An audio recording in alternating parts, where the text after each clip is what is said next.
Hey guys, I'm Jennifer and I'm joined with Corey. And we are the host of the Dr. Marketing Tips podcast. But today we thought we would do a little Facebook Live video. We preach Facebook Live all the time on the podcast and to our clients, but we've never actually done it. So today, Corey and I grabbed an article that we got from Google this week. The Google sends out an email on thought leadership in the industry. And this week they're discussing technology and how technology and today's technology tools are actually affecting the task of storytelling, which is something we talk a lot about with our marketing group clients and also on the Dr. Marketing Tips podcast. Yeah, storytelling is one of the best ways that you can differentiate your practice from a competitor down the street. And so this article, it's actually from a panel at a South by Southwest conference. Something I've been wanting to go to for years, so we're going to put it on the checklist for next year. It's on the bucket list. Yeah.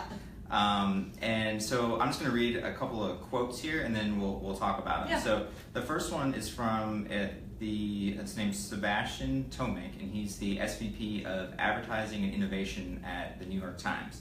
And he says, quote, "You can't just use technology for technology's sake. For us on the news side, there has to be a consumer need. For instance, we launched a partnership with Samsung to do the Daily 360, where it will feature 360-degree video journalism every day. And that has the most natural partnership we've ever done. It was tech by Samsung and journalism by the New York Times." So I've seen some of the 360 journalism that they've done with Samsung, especially on some hard-hitting issues that are worldwide and especially international issues. But bringing it back down to a level of a practice, what would be, if you could think of one example of a practice and how they could use 360, there's all kinds of different technologies, but because we're talking about 360, how could a practice use 360 technology in their storytelling? Well, I think one of the things that we've come across with a couple of different practices actually is parking issues. So if you have a practice that's located, within somewhere that's kind of hard to find, or it's in a larger building, it makes sense to maybe do some 360 video on how to get to your office from the parking garage. Or I'm thinking of one in particular. So we have this practice that we work with, and they're swamped. They own the building, and a pediatric group has moved in. And when they originally moved into the building, the pediatric group was 2 doctors. Now they're 8 doctors. Yeah. And then for pediatrician's office, sometimes it's not just mom bringing the child. It's mom and dad comes off his lunch break and meets the child, and mom and they go into the office together. So we're at this place, and Corey and I had a meeting. It was at noon, and we get there a little bit early, and we go to park, and there's nowhere to park, and we literally had to go off-site and park off-site. Then we had to move the car because it was going to be towed. Then we witnessed a legit near fist fight in the parking lot between a woman who's at least 80 and a guy who was probably 40s, I would say. 40s.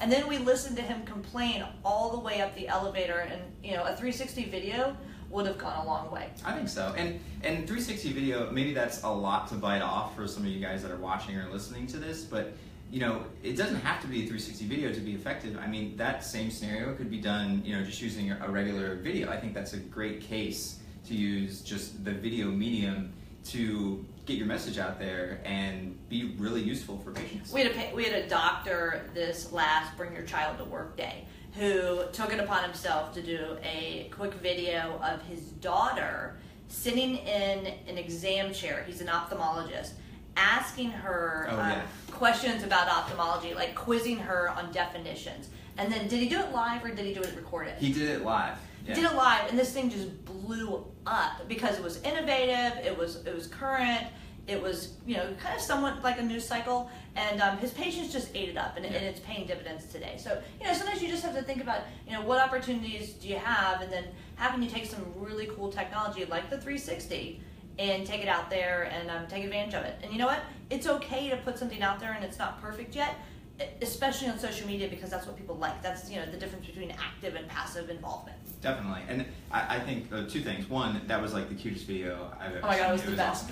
Awesome. And 2, I think another way that you can use the video is, and we see this all the time with practice photo tours. That's a perfect opportunity to do a 360 video of your main lobby, of an exam room, of an OR. Of a surgery center. Of a surgery This center, is right. where you drop your patient off at 5:30 in the morning. This is where they come up. This is where you get prepped. This is where you're going to sit. Don't worry if you have to sit there for 3 hours, because here's the Wi-Fi password. Here's the bathrooms.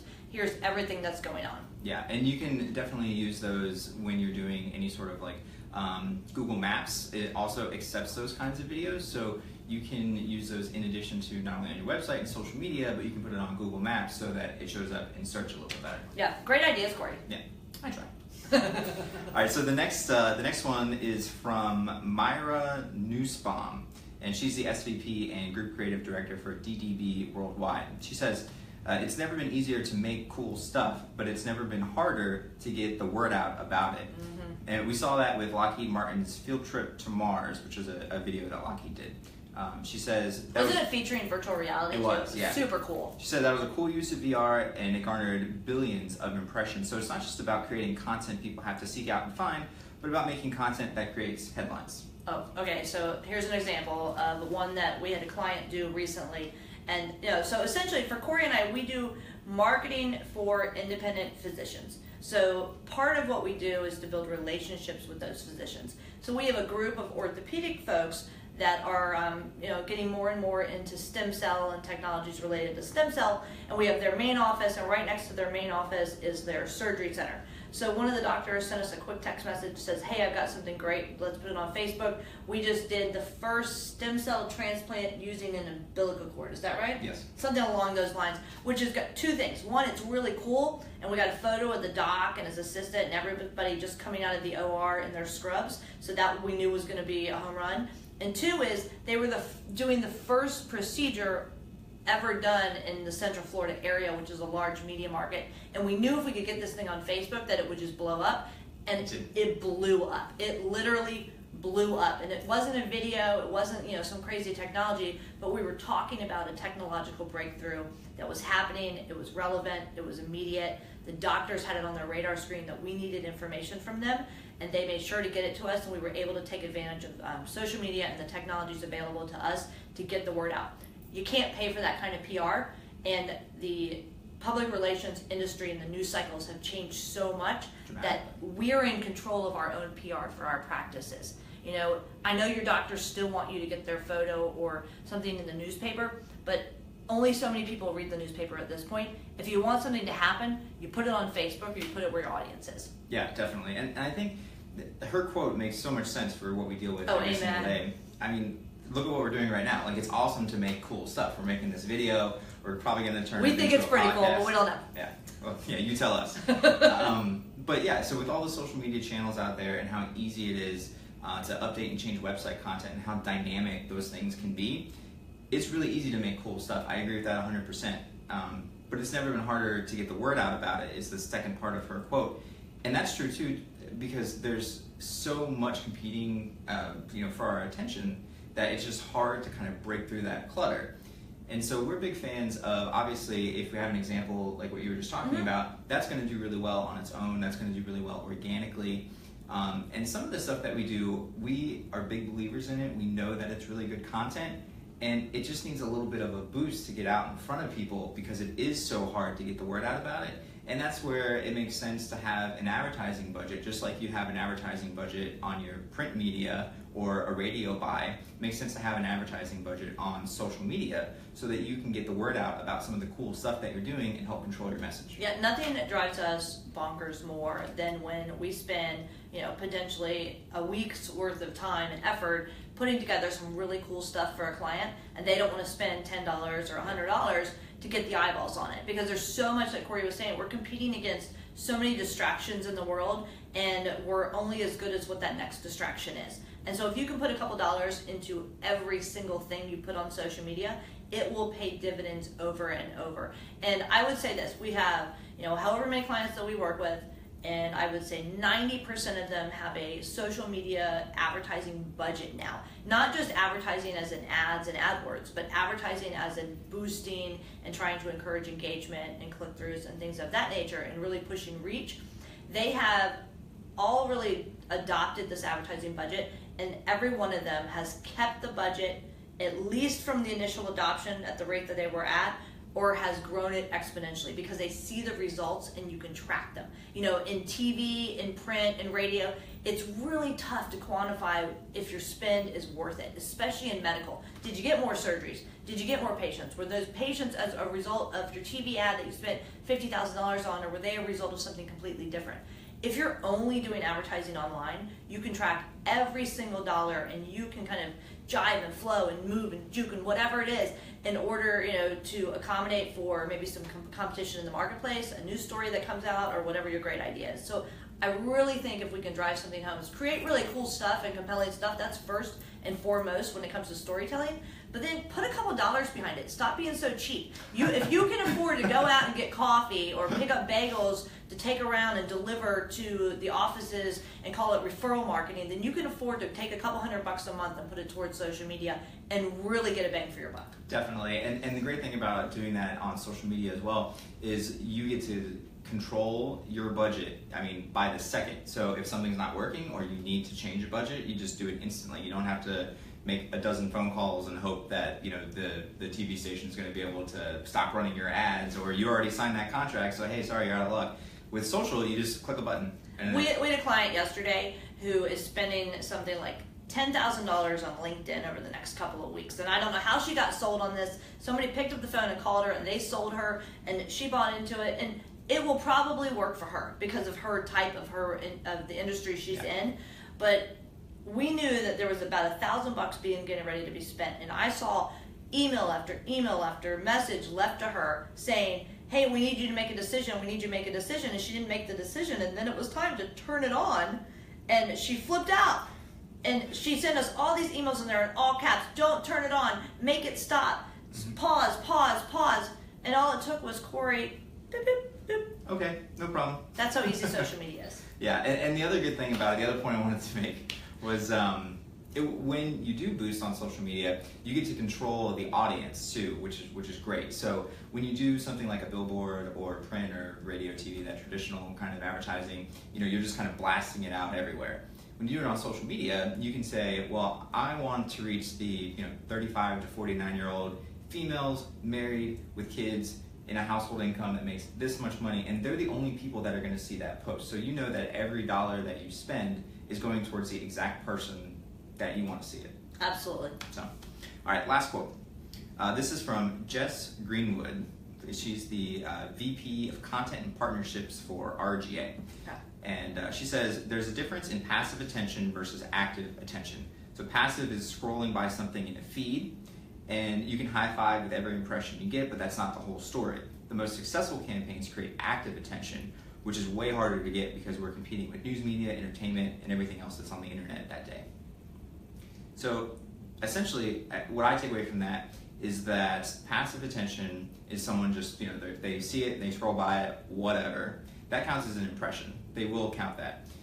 But when you get active attention, that's when someone's actually like engaging with your content. So that's, at the very minimum, that's a like on Facebook, that's a comment, it's a heart, it's a share. We see all the time with stuff that we create where people will comment on, let's say we'll do like a getting to know you video on a doctor, and it's just kind of introducing you to who that is. And then down in the comments, someone will say, oh, that doctor did my surgery, he's amazing, I love him, and then tag like 2 friends in it. And maybe those 2 friends are looking for a doctor. Yeah, we see that all the time. Yeah, and that's the opportunity for them to reach out and say, look how great my doctor is. Don't you want to see this? And then tag family members and friends. And that's how you know that you've got that active attention, because they are taking part of, they're taking time out of their day to reach out and then do something with this rather than just scroll by and go, that's cool, whatever, I don't care. Well, and we have this one doctor who's really attractive, and you'll see, he's really good on camera too, but he's really attractive. You don't realize how attractive he is until he's on camera. And if you want to send me a quick email, I'll include my email in the show notes. If we do show notes, I'll send you a link to his video, and you'll correspond, corroborate my statement here. But the fact is, people notice it. And these ladies and some gents will get on Facebook and be like, holla, I'll go see him. I'm making an appointment with him. Yeah. And he's so down to earth, but it just makes such a difference. And I think that being genuine is how you create active attention. Yeah. It's the difference between passive and active. One thing we're doing now, so when we set up our social media posts, we have tons and tons of evergreen content. This is stuff that we can put on autopilot, and we know it's going to post for our clients every Monday, every Wednesday, every Friday. It's going to pull from certain categories, and it's going to say, all right, on Mondays we're going to send out Motivational Monday. On Wednesdays we're going to talk about a procedure within a particular subspecialty, and on Fridays we're going to do patient testimonials. And we know that no matter what, we could leave for Memorial Day, because we're recording this right before Memorial Day. We can leave for Memorial Day, come back in a week, and this stuff's still going to work. But that's not the stuff that creates active attention.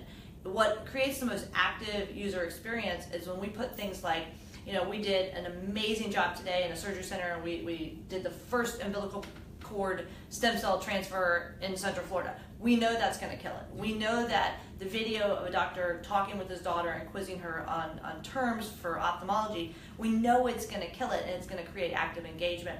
We've got one now, I think you might have heard if you listen to our podcast, Danielle's been on quite a few times, and Danielle actually does all of our social media and all of our reputation management for all of our clients across the board. And she also manages kind of these your local publications do like best doctor or best orthopedic sports doctor or best this or best that. She goes out to the different publications and finds out when they're running their contest. Then she creates social media posts specific to vote for Dr. So-and-so as best internal family medicine doctor. And then she puts $20 behind that post, gets all of the fans of that doctor engaged in that activity, gets them voting, which is very active because they're having to click on something and then go participate in a survey. And then the best part is the doctors always win. And then they get this little badge that we can put on their website, and then they can put in all their marketing materials. 4 years running. 4 years running, best doctor of whatever. Yeah.